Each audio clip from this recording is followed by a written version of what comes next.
Welcome to our podcast, Disability Warriors, The Download, powered by Liner Legal, your disability warriors, fighting for dignity, justice, and the benefits that you deserve.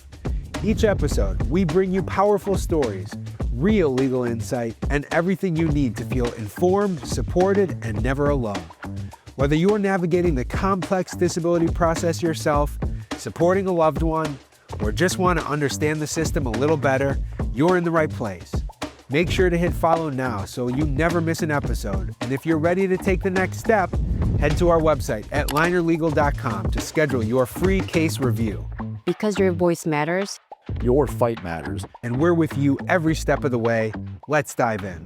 Well, welcome back, everybody, to another episode of Disability Warriors, The Download. I'm so excited for today's episode, today's guest. We have Lauren Holly, who is the Executive Director of the Brain Injury Association of Ohio. Lauren, first of all, thank you so much for being here with me today. It means a lot that you took the time out of your calendar to help spread awareness about brain injuries. Thank you so much for having us. Absolutely. So tell us a little bit about the association. Sure. So the Brain Injury Association of Ohio has been around since 1982. We were one of the first state affiliates across the country. There's now over 40 affiliates of brain injury associations across the country. And we are a private nonprofit that works to serve brain injury survivors and their caregivers throughout the state through support, resources, education, and advocacy. And our mission is to help brain injury survivors create a better future after their injury. And so we're helping folks navigate resources, find connections to the types of providers that are going to help that future be better for them. Let me ask you a question. So, and I'm understanding from your response, it sounds like, is there a national brain injury association? And so you're the executive director of like you said, the Ohio affiliate. Is there anything that is specific to Ohio in terms of the services that you offer? Is any of this geographic? I mean, other than the fact that you're obviously catering to people in the state of Ohio, but Sure. How does it niche down by state? Sure. So the Brain Injury Association of America is our parent organization, and they really help provide some support to the local affiliates. But each affiliate is run completely independently and has its own menu of services. So the services you're going to find in Ohio, you're not necessarily going to find in Indiana or Kentucky or West Virginia or any of our peer states, right? So we have built services in Ohio based on the needs that we've identified for the folks that we are serving. In Ohio, 1 in 4 Ohioans has had at least one traumatic brain injury in their lifetime. So it's high prevalence. It's similar to the prevalence across the country as well. But what we have done is repeatedly reached out to those brain injury survivors that we're serving and asked them, what are the gaps? Where are you missing out in the continuum of care in Ohio? And unfortunately, Ohio has lots of gaps, right? So we years ago did a survey of our peer states looking at kind of where they're at with their levels of services and how they're funded. And the Ohio is currently funded at 7 cents per resident for brain injury services. The next highest state is Pennsylvania at about 42 cents per resident. So, almost, 5-6 times, right? 6 times what Ohio is funded at. So what that has done is created several gaps in care. There's lots of services available in PA, Indiana, Texas, all these other states that just don't exist in Ohio because of the lack of funding. And when people call our helpline, we frequently have to refer them to other states for certain services. Why is it that in Ohio there isn't the same level of funding? I mean, I think of Ohio as being a state. I mean, we're in Northeast Ohio where we're fortunate to have the Cleveland Clinic and university hospitals and a strong, city county hospital and Metro Health here. I think of this as like a state where the economy is so focused on health. Why is it that we're not getting the funding? Sure. I think a big part of it is there hasn't been emphasis on bringing awareness to brain injury. And brain injury is one of those things that you don't think about until you have to think about it, right? Part of why I came to the organization was because I had a family member that sustained 2 traumatic brain injuries, and I helped that person navigate the healthcare system, and we found huge gaps in our own personal stories. So, that brought me to the brain injury world. But prior to that, did I spend a lot of time, even though I've worked in social services for 26 years, did I spend a lot of time thinking about that brain injury continuum of care? No. And so, we haven't had good emphasis on bringing awareness. The good news is that over the last 4 years, we've done a much better job of that. And so that 7 cents per person that I just mentioned, that's only been in existence since last July. We got an increase in funding from the state. It was 5 cents per person.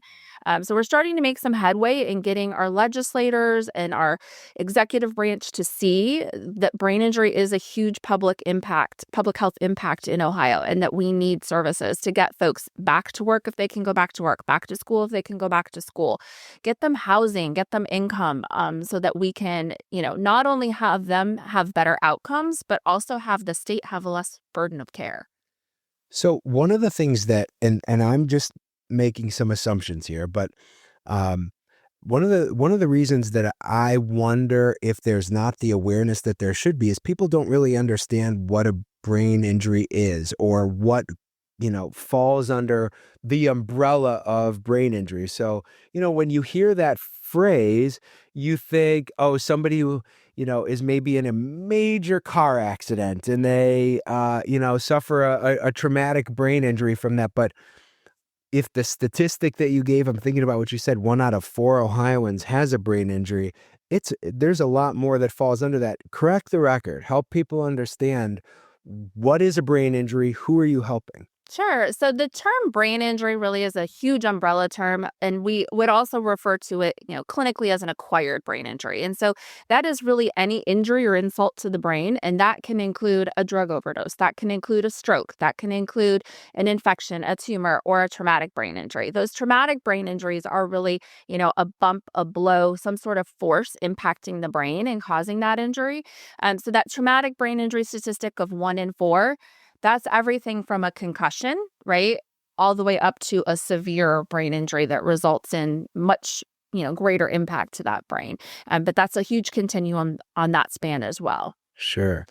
And so what are like the most common services that people who've had brain injuries need? Sure. So what we find with the folks that we serve, the most needed thing is resource navigation, helping navigate the systems of care.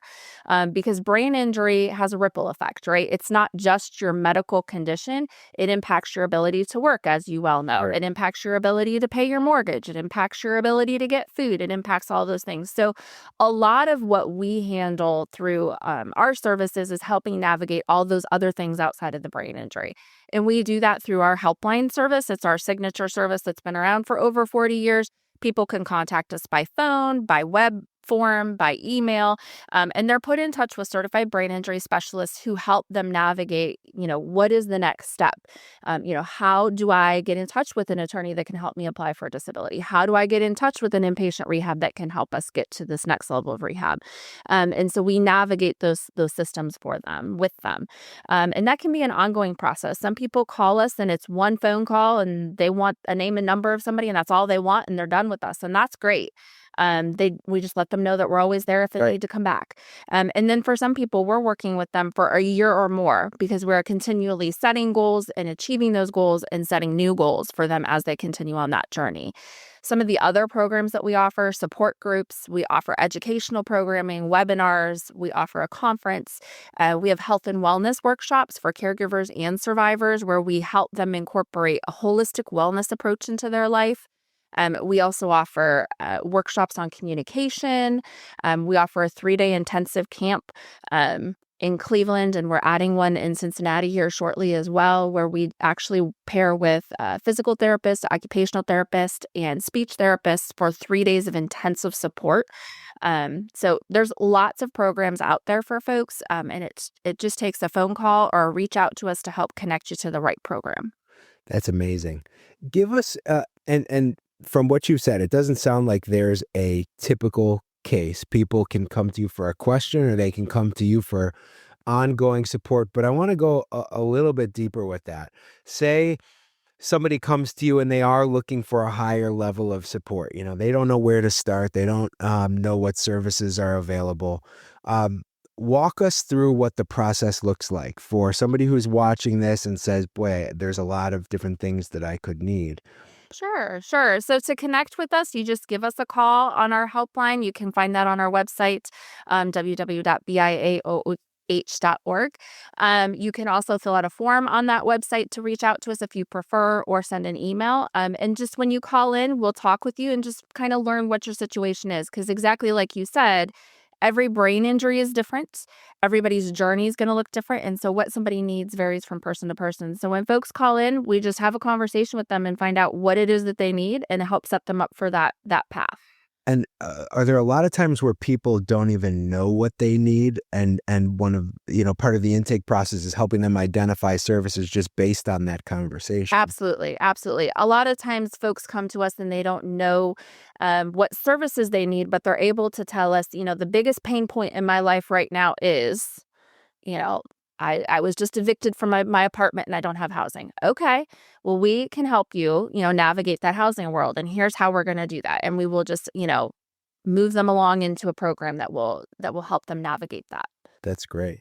So is there a lot of coordinating with other health providers and health services? Yes, yes. So we maintain a database of providers that are familiar with brain injury, that our survivors and caregivers have used before, had good experiences with. So that's everything from, physical therapists that understand brain injury, and the vestibular system and all that goes along with that, all the way to mental health counselors that understand how to alter their practices to work with somebody who's had a brain injury and provide accommodations so that it's more effective, through, finding a personal injury attorney or a social security disability attorney, whatever that provider is. We maintain that database internally so that when somebody calls looking for that resource, we can say, hey, we know this provider and we know the types of services they provide and they would be a good fit for you.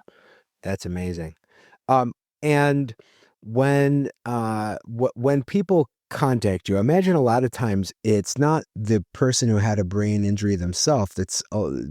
Is it oftentimes like a care provider or?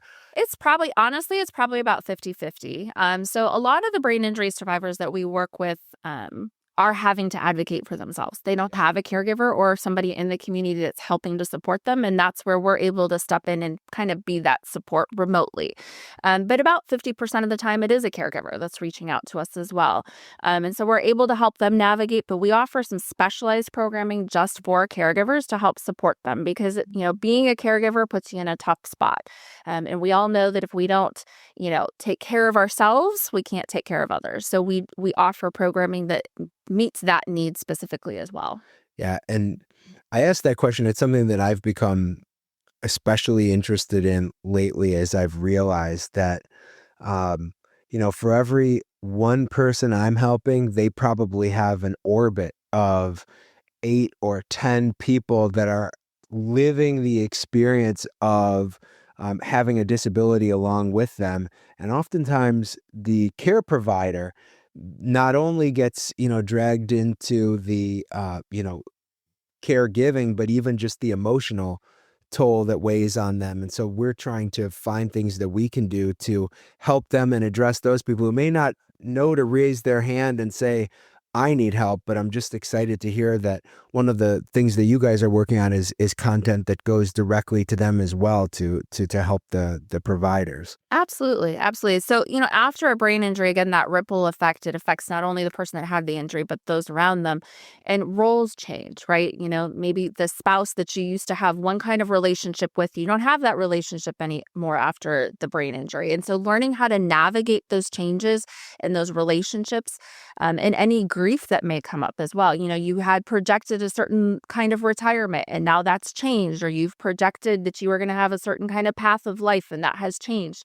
So a lot of our programming also seeks to address those things. So our Together We Thrive communication workshop is specifically for a care partner and a brain injury survivor to work on their communication, managing their emotions, and really addressing their relationship post-injury. And if there's, is it a different kind of relationship? And that's okay. How do we live with that new relationship? So we've talked quite a bit about the direct care to the people who have brain injuries, but I imagine that there's an advocacy arm of what the organization is doing as well. Talk to us a little bit Yeah. So, like I mentioned a little bit earlier, I think one of the things that has led to Ohio not having great investment in services is the lack of awareness. And so the Brain Injury Association of Ohio has really taken the charge of leading advocacy for brain injury in Ohio. We work with many great partners throughout the state that also provide great services, but we try to kind of organize the effort and keep us all together. And so what we do is we have an annual Brain Injury Awareness Day at the State House. It's actually coming up March 12th. We'll be at the State House talking to legislators, talking about the impact of brain injury on Ohio. We meet with our legislators, our elected officials throughout the year to talk about brain injury and, what their constituents are experiencing. And to remind folks that brain injury affects everybody. It does not discriminate. And so it doesn't matter how old you are. It doesn't matter what socioeconomic level you are. It doesn't matter what race you are. It doesn't matter what gender you are. We are all at risk of a brain injury. And I think when we can help explain to our legislators really that impact that it can happen to you tomorrow, right? It helps bring it home. And then we're able to talk about and then look at all of these other impacts that this brain injury can have on somebody's life, whether it's, a loss of a relationship, a loss of a job, the loss of housing, there's so many things that come along with that. And so we're really honored to be able to take that message to the community and make sure that people understand, really the full impact. So, and it sounds like in addition to raising awareness, I'm sure there's efforts to, raise money from the state that the association's doing. Are there specific pieces of legislation, though, not fundraising, but that are coming up or recent legislation that's particularly interesting to the brain injury community in the state of Ohio? Sure. So just recently, there was a passage of Keith's Law, which is a law specific to helping individuals navigate communication with first responders. So we see this as a huge win. It's a program being done through the Opportunities for Ohioans with Disabilities. And it really helps people be identified as somebody who may have a disability and may need to be approached a little bit differently by that law enforcement officer, might need different communication strategies. One of the things that we will be talking about in March when we go to the State House is a return to learn legislation and kind of looking at how do we set our kids who've sustained a brain injury up for success when they go back to school, right? About 14, 15 years ago, we were instrumental at the association in getting the return to play law passed, which is fantastic, right? So that law is looking at when a kid has a concussion in a sports related scenario, when are they allowed to go back to playing their sport? But what we haven't done, there's a return to learn program that was launched by Dr. Susan Davies in Ohio. But what we haven't done is gotten the buy-in from all the schools, right? To look at, so we have a definitive protocol of when kids can return to their sport, but we don't have a definitive protocol of returning kids to school, which leads to folks not being successful when they go back. So we're going to be having that conversation in March about, putting together some policy that's not burdensome to the state or to the schools, but that really gets people to stop and think, when you have a kiddo that has had a moderate to severe brain injury, we do need to be mindful of how we're returning them back to that school to make sure that they're set up for success and the school's set up for success, so there's not frustration on either side. Yeah. When I'm hearing you talk about some of the different situations that you're getting involved with, which comes through the legislation that you're working to have passed, I think a lot of people don't realize that an organization like the Brain Injury Association doesn't exist only for the highest level, completely debilitated, needs 24/7 around the care attention. It can be a child who gets injured playing sports and just needs a path to get back on the field. Um, what does that look like in terms of helping the public in Ohio understand that the things that we help people with, it's more broad than just that level 10 situation? Sure, absolutely. I think, again, it goes back to awareness that every brain injury is different. And we're going to have folks that have maybe a minor concussion that take, 2 to 6 weeks to recover. And if they just need a referral to a physical therapist that's going to help them during that time, we can provide that. And we're there to give them some education on what a concussion really is and what to expect in that recovery. And we're happy to help at that level. And then obviously we also, assist people all the way through that continuum up to those severe brain injuries, even with disorders of consciousness and those higher level impacts where, people are needing much more medical support, much more resource driven care in the community. We're happy to provide support along that entire way. And I think we're able to meet those needs through increasing awareness. So I came on board with the association at the end of 2021. So the first metrics that I was able to get my hands on as far as people reaching out to our helpline was 2022. We had about 280 contacts to our helpline in 2022. In 2025, the year that we just finished, we had over 1,700 contacts to our online. So we are, continuing to work that awareness angle of making sure that people know that we're here and that we can provide support in whatever capacity that you need. And if there's something that we can't do for you, we likely know a partner in the community that can. Have the types of requests changed over time? Have they broadened, or is it when you look from 2022 when you started to more recent? Clearly, the awareness is, that's like right. a 7-time difference. But are people asking the same questions? I think they're asking very similar questions. I think that they're accessing that deeper, longer level service now, right? So that ongoing year-plus service where we're providing that neuro resource facilitation and really helping them set goals, checking in once a month with them and saying, hey, how's it going? I sent you to that support group last month. Did it work for you, or do we need to look at a different option? And kind of that ongoing support. I think, people are starting to learn that we're not just a one and done organization if you need more. And so I think that part has changed. That's awesome. Well, Lauren, I just want to thank you one more time for coming out and sharing, helping to spread the awareness that's your job, doing it every day, but to hopefully a new audience that can learn to connect with you. Now, if you already gave us your website, I'm going to ask you to give it one more time, but also that if you know it, the number of that helpline so the people that are watching can call. I think that would be a great way to make sure that people connect with you. Yeah, absolutely. So our website is www.biaoh.org, and the helpline number is 833-783-1495. And thank you so much for having me. We appreciate the opportunity to share. Oh, absolutely. And, it's a great organization. I'm looking forward to expanding the work that we're doing with you guys and support all your initiatives. But the work that you're doing is just invaluable to my clients who need help. And I'm excited that I'm personally learning that there's so many more intersects than may be obvious to us. So people in my office who are watching and listening to this, pay attention. Thank you, everybody, for tuning in to Disability Warriors, The Download. Thanks for tuning in to Disability Warriors, The Download. If today's episode inspired you, educated you, or gave you hope, don't forget to subscribe, leave a review, and share it with someone who needs it. Need help with your disability claim? Visit linerlegal.com today to schedule your free consultation. Stay connected with us on social media for more stories, insights, and victories from the disability community. Until next time, stay strong, stay empowered, and remember, you are not in this alone. Because your voice matters. Your fight matters. And we're with you every step of the way.